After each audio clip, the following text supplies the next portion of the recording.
Pelajaran Sekolah Sabat, Senin 7 April 2025, pelajaran kedua Triwulan kedua. Dengan judul pada hari ini, Memahami Kasih Allah. Bagian dari mewarisi sifat berdosa berarti bahwa persepsi kita tentang alam semesta telah dinodai oleh kecenderungan kita sendiri terhadap keegoisan dan kesombongan. Kita melihat dunia dari sudut pandang kita sendiri yang terbatas, bukan dari sudut pandang Allah yang Maha Tahu tentunya.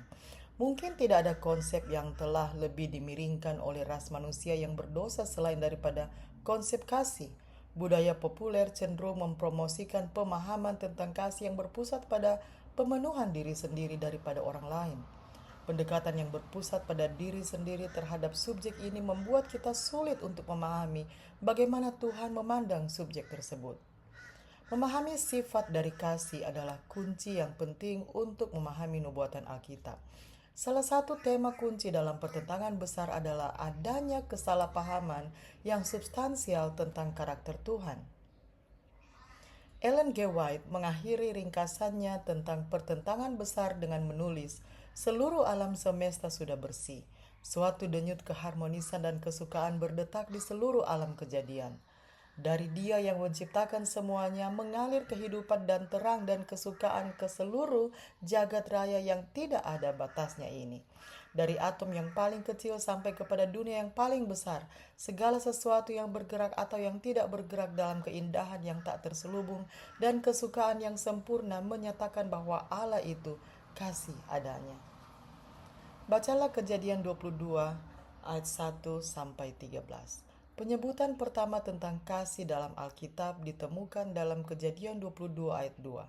Apakah yang diajarkan kisah ini kepada kita tentang sifat dari kasih Allah?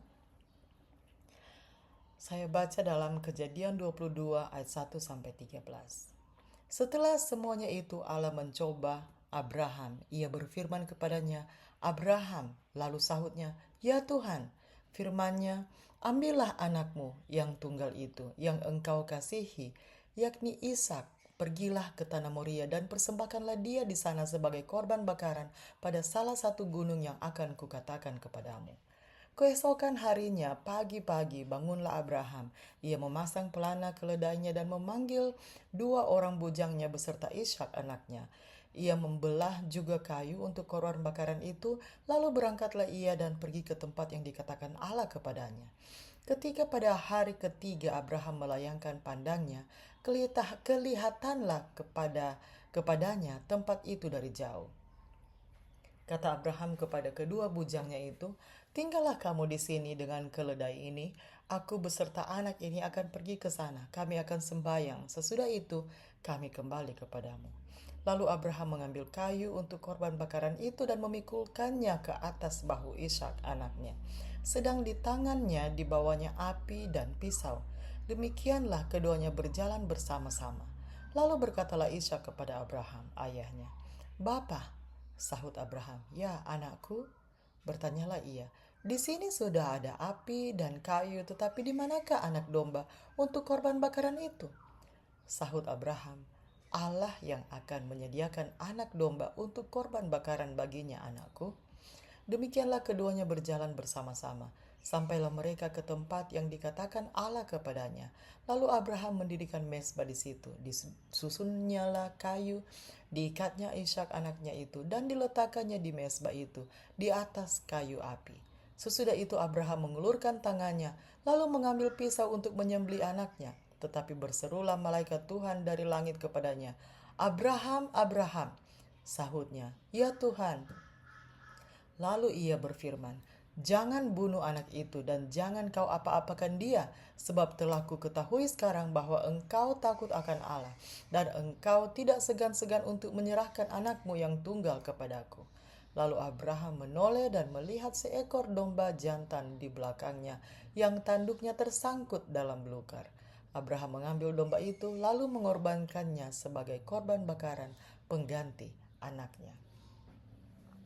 Kadang-kadang, selain menemukan kemunculan pertama dari sebuah konsep dalam Alkitab, akan berguna untuk menemukan penyebutan pertama dari konsep yang sama di masing-masing buku dalam Alkitab, khususnya dalam Injil. dalam Matius 3 ayat 17, Markus 1 ayat 11, Lukas 3 ayat 22, dan Yohanes 3 ayat 16, kita menemukan penyebutan pertama tentang kasih dalam masing-masing Injil.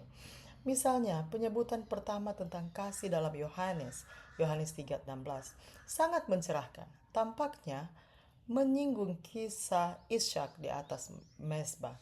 Iman Abraham kepada Tuhan sedemikian rupa sehingga dia mempercayainya, memilih untuk yakin bahwa Tuhan dapat membangkitkan putranya jika dia melakukan pengorbanan itu. Ibrani 11 ayat 19. Itu menandakan kasih Tuhan bagi umat manusia. Dia mengasihi kita sampai pada titik di mana dia mengaruniakan anaknya yang tunggal. Lihat Kejadian 22 ayat 2, 12, dan 16. Dan kemudian membangkitkannya dari kematian. Dengan demikian kita diberi wahyu tentang jenis cinta, kasih pengorbanan diri yang Tuhan miliki untuk kita. Bagaimanakah kita bahkan mulai mewujudkan kepada orang lain jenis kasih pengorbanan diri yang Tuhan miliki untuk kita? Mengapa bagi kebanyakan dari kita kasih semacam ini belum tentu mendasar bagi kita? Demikianlah bacaan pelajaran Sekolah Sabat Senin 7 April 2025. Kita akan lanjutkan di bacaan pelajaran Sekolah Sabat hari berikutnya. Tuhan memberkati.